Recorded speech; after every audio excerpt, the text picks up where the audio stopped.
小白测评微信公众号现已上线机型数据库功能，每台新机的详细测评视频，如果你等不及，可以在这里先快速查看机器的续航、发热、性能、帧率等等核心参数，并且还能看到这台机器单项数据的排名情况。小白在买到机器后，会在公众号第一时间更新他们的实测数据，以方便大家查询参考。小白测评数据库，做你的实时选机数据助手，赶紧扫码上车。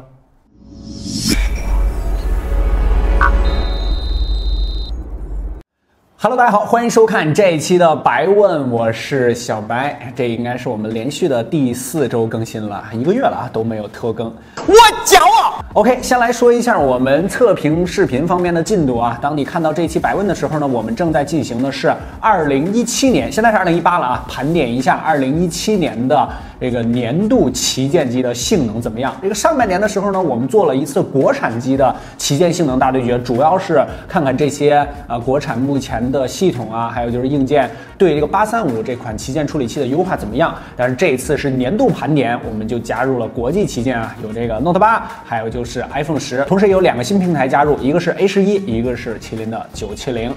这期视频的工作量可是非常的大啊，所以说可能会延迟一下跟大家见面。OK， 那就废话不多说了，干货多屁话少，白问第18期，看看这一周小伙伴们都有什么问题，马上开始。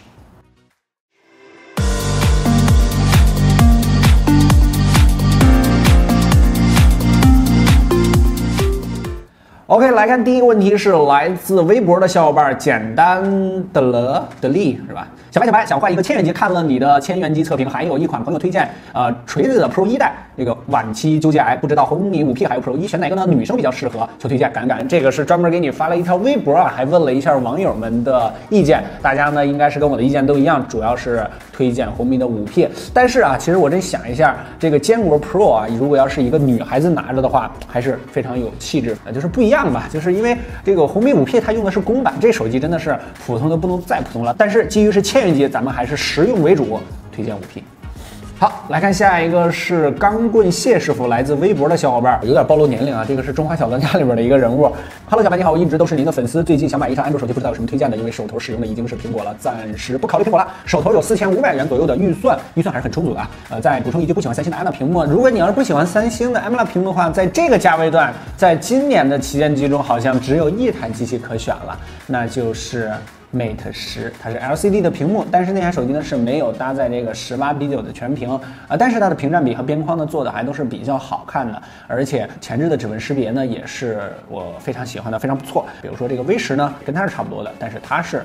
18:9的这个屏幕，看起来这个 Mate 10啊会有一些胖，因为你18:9如果看多了的话，不过好在你之前用苹果应该还可以，推荐Mate 10。来看下一个，依旧是微博的小伙伴 Miss 什么英文啊。小白你好，我现在用的是7P， 但是生活用2张卡，不想带2个手机。我一个方案是打算换5T， 5T 在哪里？哎呀，手机有点多，找不着了。还有就是用第三方的双卡方案，什么诺曼宝，我不知道是什么，是苹果皮吗？就是套上之后可以插2张卡的那种东西。平时玩游戏都是用软件比较多，手机50多个下载的软件，就怕安卓用久了会有什么问题都出来，给个意见吧。5T 的话呢，买一个8G 的版本，我觉得是没有问题的。50多个软件，我觉得也不算太多吧。我觉得现在随便一下就能下个60、70、70、80的。5T 的话，8G 版是可以选择的，但是就是你之前用惯了这个苹果的生态，用惯了它系统之后，就是不知道你转到安卓之后习不习惯。不过好在你如果用1个月也就 OK 了，5T 是可以的。好，来看下一个是来自 B 站的小伙伴，on 了什么 E 啊？这个小白现在买 P10还有输入层和闪存门的问题吗？现在买 P10稍微有一点点晚了啊。但是输入层肯定是 OK 了，因为输入层这个当时事件爆出来之后，它后期的机器呢都是已经喷涂上了，而且就是当时没有的话呢，也可以去店里边补喷。虽然说它没有原厂的坚持的时间那么长。闪存门的事儿呢，这个后期呢是没有一个报道，在后期的这个机器呢也并不太清楚它是不是统一都更换了，没有一个相关准确的消息出来。但是我建议啊，如果要是购买的话，现在啊还是购买 Max 系列的产品，因为 P10的话价格呢依旧是现在比较坚挺，但是它发布的时间呢又比它老，而且处理器上的我觉得购买970的还是更好一些。好，来看下一个是来自 B 站的小伙伴头尼玛的大头，不知道什么意思王尼玛吗？军龙你好，这个我是苦逼的美术高中狗，一直我也是啊，我也是美术生高中的时候，再过半年就要去集训了，哎呀，一想起集训好多回忆啊。想换掉手中的这台手机，因为手中的小米3没法用4G 了，电池呢也是在残传，对续航时间要求比较高，屏幕大不了 A 屏，反 A 屏的小伙伴还是挺多的啊。但是我不得不告诉你 ，A 屏是大的趋势。性能呢要求不高啊，打王者不卡就行。小米 Mix 2啊，不知道感觉如何呢？没有别的推荐，1500到2000的球环牌，还有就是小白天下第一，必然的是小白天下第一。1500到2000啊，其实这个价位段我最推荐的是这台手机。你说的那个小米 Mix 2啊，确实续航上呢肯定挺无敌的，因为电池比较大。小米 Max 系列主打就是续航，但是18比9的屏幕，660的处理器，玩王者应该是最低的一个配置吧。所以说我推荐的是坚果 Pro 2这台手机，2000元呢是可以买到的啊，它最低价格呢应该还不到。我觉得这台手机应该可以，而且它最主要的就是你关注的这个续航方面，在我们的数据库呢给你打上啊，坚果 Pro 2的续航还是不错的。OK， 来看下一个问题是来自 B 站的小伙伴望舒月呀小白哥你好我有一些关于手机的问题可以咨询一下你吗？你倒是问啊，你倒是问啊，是不是 ？OK， 下一个依旧是 B 站的小伙伴，听说滑稽不严肃。白哥，我最近要买手机了，预算1300左右，看中的是酷派的 SE 和红米的5 Plus。本人平时爱玩游戏，买哪一个好一点呢？就回答酷派 SE 这手机我连知道都不知道，而且我也没体验过，我只能说，如果要是性价比的话呢，这个360的这个性价比还是颇高的。但是如果要是一定要推荐一台手机的话，我个人可能更倾向于5P 一些啊，这是 HTC 啊，这手机长得都实在都太像了。我个人呢应该更倾向红米的5 Plus。最后那1000G横屏的视频呢，给大家打出来一个表格，就是我的一个推荐。红米5 Plus 呢，我记得是有2项占优，我觉得应该还可以。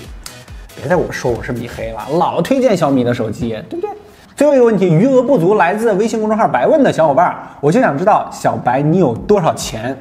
先把镜头对准一下这手机是吧？是不是像我们这种有钱人 ？OK， 第18期白问就先和大家聊到这儿了，欢迎大家关注我们的微信公众号白问，每期一个有趣有料的科技小视频，而且你有什么问题的话，也可以直接在后台提问，下周让你上电视。好了上周的中奖小伙伴就是他了这期我们的奖品呢，依旧是小米 Viha 的螺丝刀一个。直接在白问微信公众号的后台回复“干货多，屁话少”这6个字就可以了。关注微信公众号，每晚6点不见不散。OK， 下一期我们的大测评视频是2017年的旗舰性能盘点，还是非常有看点的。干货多，屁话少，白问，我们下期视频再见，拜拜。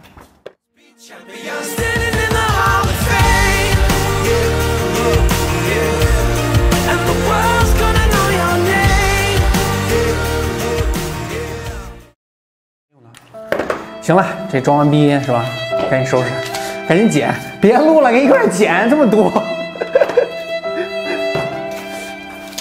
装逼都是要付出代价的。